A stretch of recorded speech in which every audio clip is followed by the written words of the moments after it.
Hello, I'm Steve. Welcome back to my channel. I made this. It's a passive amplifier. The principle of operation is quite simple. Place a phone in this end and the sound is directed out of the horn at the front here. The curve on the inside of the horn is based on the mathematical constant E, 2.718, and there's more about that in the write-up below. The horn itself is made from an old bed frame, spruce, pine of some description, and the pocket for the phone is made from an offcut of a stair tread. In this video, I show you how I made it and the design considerations I went through in the process of making it. For this project, I need 9 segmented rings. Each ring has 10 segments to it, and each ring is 20mm thick. The angle at which the segment has been cut is 18 degrees. The diameter of the smallest ring externally is 60mm, and for the largest one, it's 160mm. And progressively, each of the rings gets larger. Once I have glued them all together and the glue has cured, I'll then sand both sides of each ring so that they're nice and smooth, free of glue lumps. And then I will glue together the stack of rings central to each other to make a tube. Once that's done, I will then turn out the inside and the outside of the tube so that the internal diameter of the smallest one is 50mm and of the largest one is 150mm. And I'm aiming for a thickness of between 5 to 10mm along the length of the tube. The actual thickness isn't that critical, but I want it to have a reasonable amount of strength. But what is critical is the diameter of the start and the finish and the way that the diameter grades through each of the rings. There's more about that in the write-up. I'll get on and glue this last ring together, prepare all of the rings, and then I'll bring you back and show you how I glue together each of the rings. For the sanding of each of the rings, I use a flat disc on here to which I've glued some sandpaper. It's fixed on a faceplate on the lathe, and I spin that round and hold these against it. I'll have the extractor on, so I won't be doing too much. You'll be relieved to know. I'll complete it all, but you don't have to watch it all.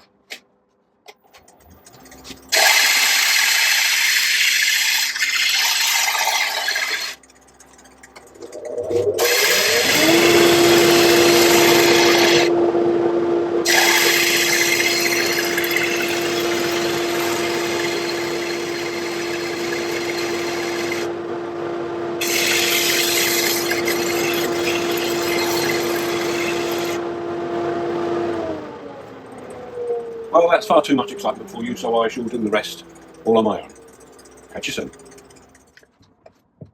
That's the 9 segmented rings, all glued together. The glue has cured. Both sides of each ring has been sanded so that they're nice and smooth and will fit together nicely to make a horn. Whilst I was waiting for the glue to cure, I got on and made the pocket for the phone. The phone sits in here, the loudspeaker appears through here, and the horn is assembled above it there. What I discovered when I was doing all the workings out on this is that this first ring is probably too small. By the time I've hollowed that out with a 50mm diameter hole through there, there's not going to be a whole lot of material left on this ring to adhere to the face of the pocket. So what I've decided to do is to make another ring about the size of the third one. Again, the first ring will still be hollowed out so that there's a 50mm diameter hole through the middle, but because the ring is now much larger, there'll be more material left around the outside to adhere to the pocket.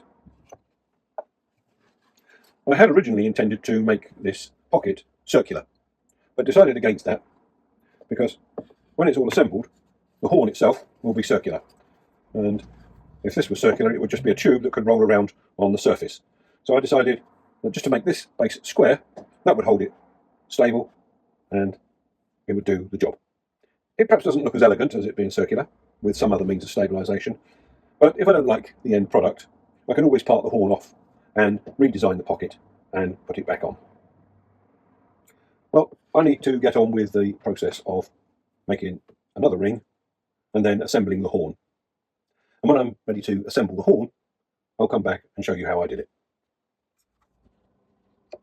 I'm ready to glue each of the segmented rings together to make the basic horn shape. I'm going to do that on the lathe. As you can see, I've placed a cloth on the bedways, polythene sheet over which I will do the gluing up, and I've got the first ring in the coal jaws to support it centrally. I'm going to glue each ring in turn to the stack. I will use the tailstock and a board to put pressure on it, and I'll leave that long enough for it to tack up so that when I remove the tailstock support, the rings don't slide down. How long that will take will vary, I'm sure. But that's the process. It will take a little while. I won't show you all. I'll show you the first ring being glued on. Prior to getting to this point, I had already stacked each of these rings one upon the other to make sure that they were central. And on each piece, the receiving piece and the piece that I'm offering up, I put some registration marks.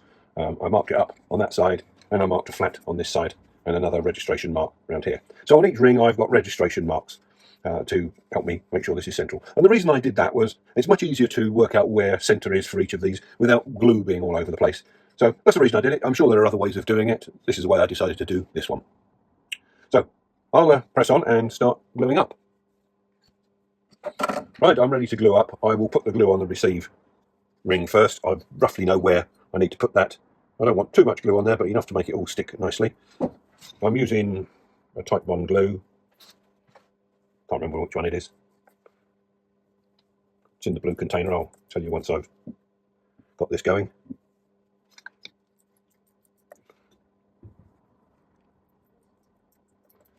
I need to be able to see those registration marks. I know roughly where they are. I've got one here, and there should be another one around that side. This is a face to be glued on. I'm just going to put a very thin coat on here, and I do mean a thin coat.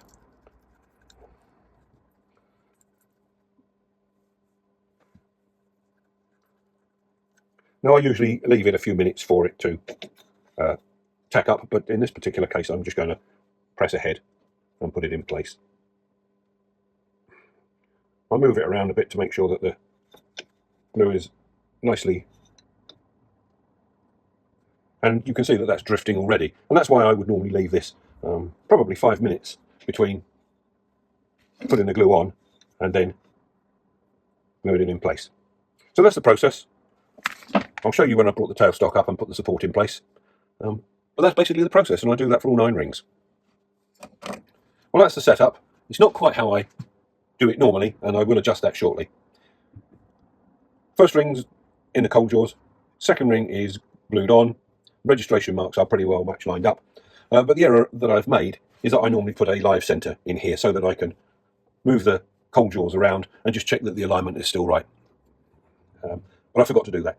But when this has had a chance to tack up reasonably well and it's supporting itself, I'll pull this back, put a live centre on, bring it back up, and confirm that I have got things lined up as I want them.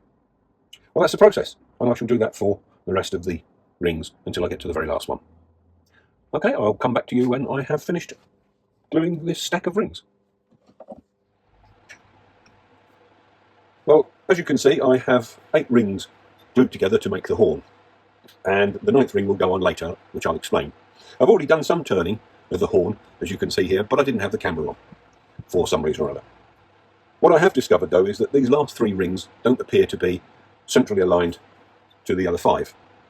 And I think that's probably due to this ring here slipping down because I failed to tighten up the tailstock, which then meant that these 2 rings were also not lined up correctly with these 5 here.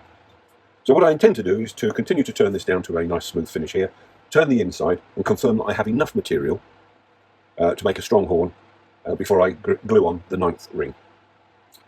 As I say, if I don't have enough material, then I may have to remove this ring, make a new one, and then glue it all back together again. And hopefully I can salvage these 2 rings here. I think it's this one that's wrong. But anyway, I'll only know that once I've done the turning and brought this to a nice smooth surface. I'll get on and do that next, and I shall see you shortly. As you can see, I've done quite a bit of turning, but for some reason or other, I didn't manage to capture it on video. I think it's probably the remote switch sticks and occasionally decides to turn itself off. So I got about a 1-second clip of me doing nothing.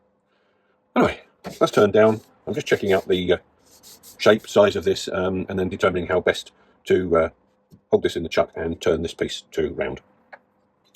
I'll finish deliberating on that and come back and get on with the task.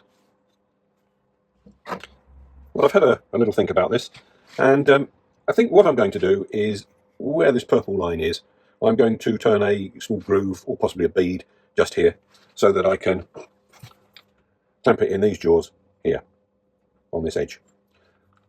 I've chosen this point here because that's where it's 62mm in diameter, and when these jaws are a perfect circle, they're 62mm in diameter. So clamping it with this shouldn't leave any marks on the material, on the wood. So that's what I'm going to try and do. I may just round this ring over a bit more so that line might actually move a wee bit further up here. I've got 38mm of depth here, and there's less than 38mm of wood there. So that'll fit in there nicely. Well, that's the plan. Now try and execute it.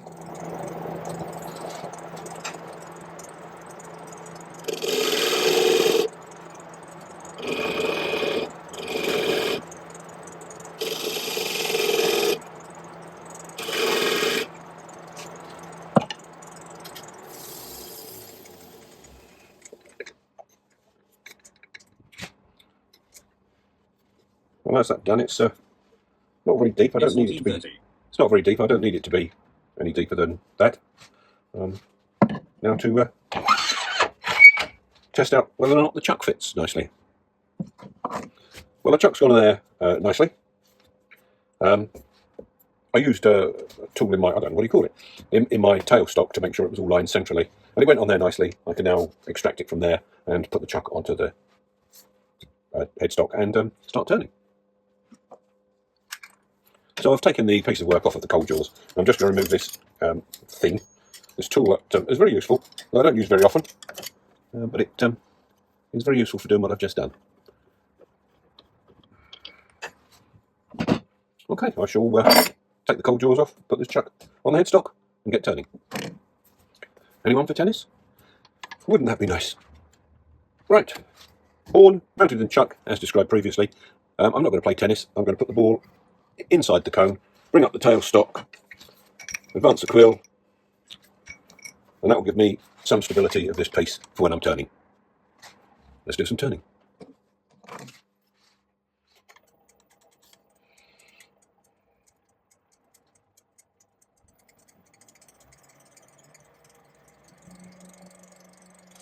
Turning at about 940 revolutions per minute. It's reasonably stable on there. Now to remove some material.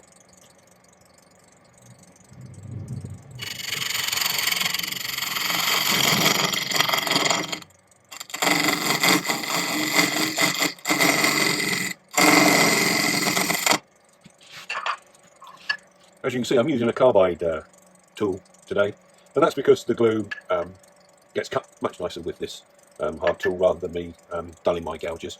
I can just replace the bits and that as and when.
Coming along all right. I just need to round this piece a bit more here and curve the front surface over a wee bit. A bit more tidying up down here. There's a bit of a hump here, but that will go shortly.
That's probably as deep as I can go at the moment because I've still got the tennis ball in there providing support. I just want to take a bit more off at this entrance here, whilst I've still got the support. And then beyond there it should be fairly stable for doing the rest of it.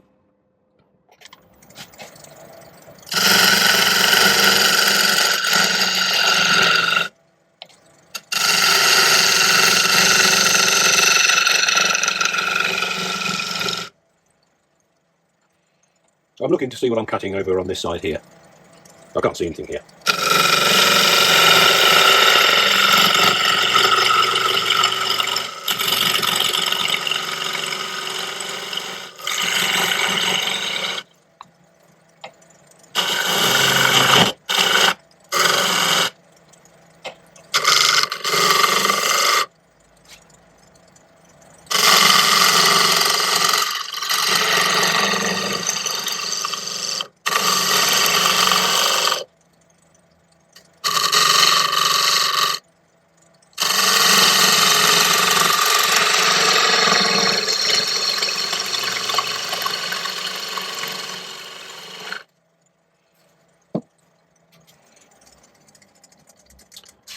So I'm probably down to the thickness that I want to be at. Just want to round this edge over a bit more. And I've achieved the diameter here that I wanted to achieve at this point. So I'm just going to round this over and then remove the tennis ball and go on with the next set of things to do. Tennis ball removed, rest positioned for continuing to hollow out and smooth the inside. And I'm sorry to say that when I did the sanding on the outside and this piece here, I forgot to turn the camera on. So for all of those of you that are disappointed by the fact there's no sanding, I'm sorry about that. I'll try harder next time.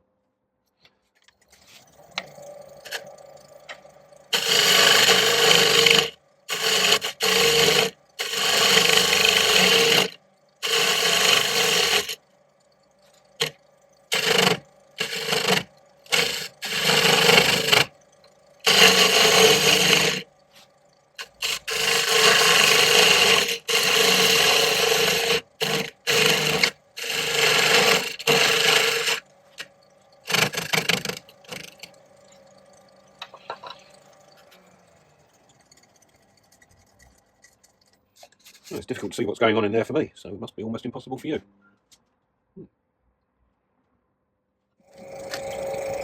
I needed to refine this curve a bit more and to smooth it out, so I've got a bigger beast of a scraper, thicker steel.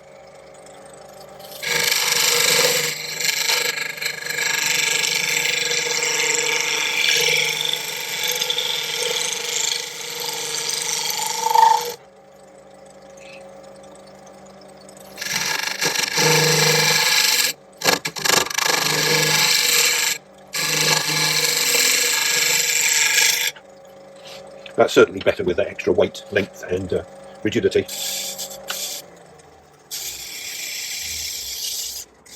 Oh, and a much better finish as well. That's good. As I said earlier, I think I'm going to have to take the piece of work out, put it back on the coal jaws to turn the very bottom. I really don't think I can get that far and safely support the tools.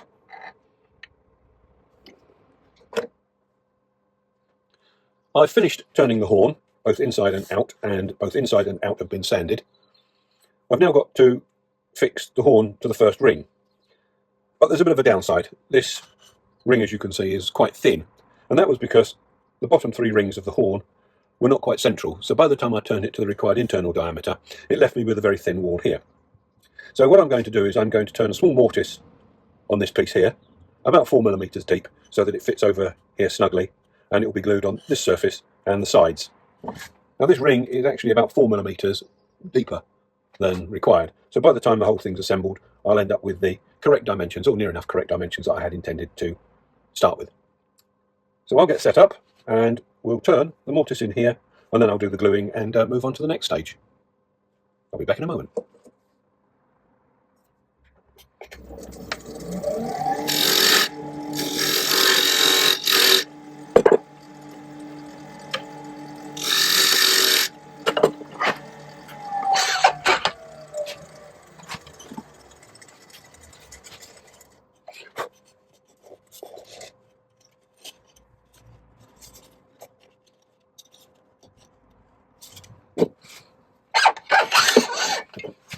Just need this to be a wee bit wider.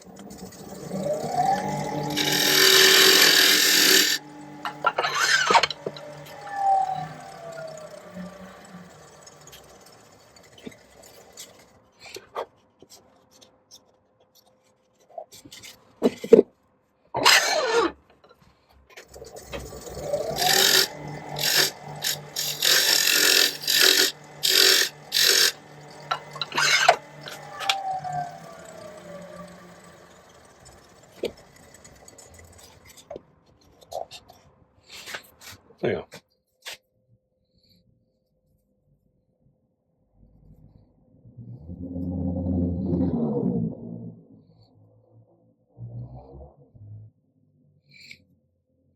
So I've got end grain showing on this ring that I'm putting on here now, that I'm putting the glue on now. So I shall leave it a few moments for the glue to wick up into the end grain before I attempt to fix it to the horn. I'm just going to put a little bit of glue around this edge too. It keeps me amused while I'm waiting for the glue to be absorbed into the ring.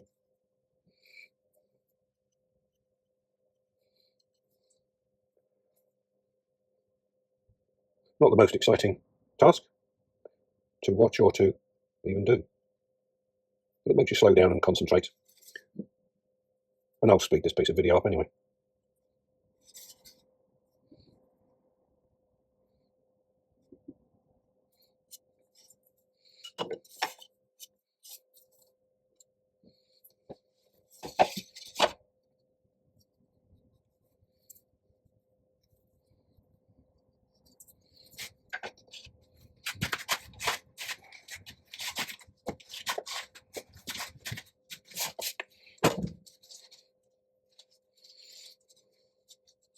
Just removing with a bit of damp tissue the excess glue.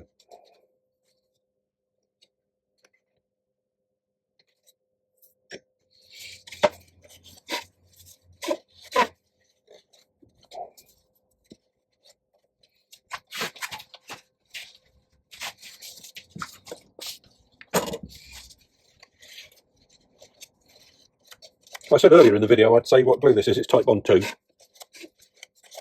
Ideal for this sort of job where it's going to be used basically indoors or where it's dry. Okay, we'll let that dry and then move on with the next stage. Sorry if you've seen a lot at the top of my head in that bit of the video. Right, this is the phone end of the horn. Whilst I was waiting for things to dry when I was sticking the rings together, I just ran a route around the edge here to round off this edge here and this front edge here. I routed around the back of this piece here similarly, and this piece along here, so that when that's on there, this edge is routed but not right up the top here. And that'll be tidied up a bit when I get to assemble it and glue it together. Yeah, all needs a good sand. Unfortunately, I used this piece of wood as the pressure plate when I was making the horn, and my live centre has left a hole in the bottom here, but as it's going at the end of the hole, it probably won't show too much. Anyway, still a few bits and pieces to get on with. When I'm ready for the next bit, I'll come back and show you what I'm doing.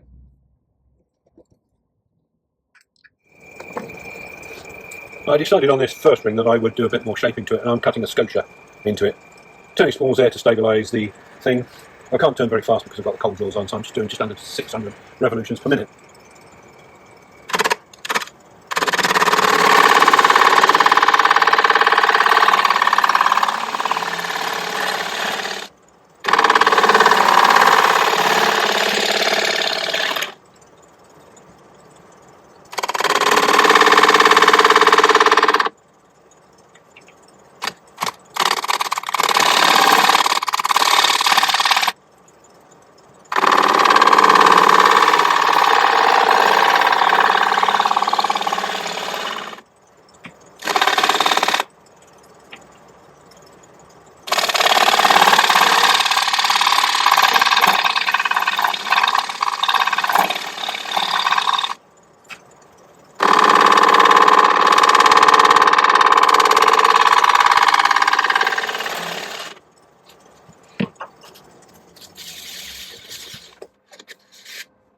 Yeah, I'm quite happy with that. Could be better. Bit of sanding.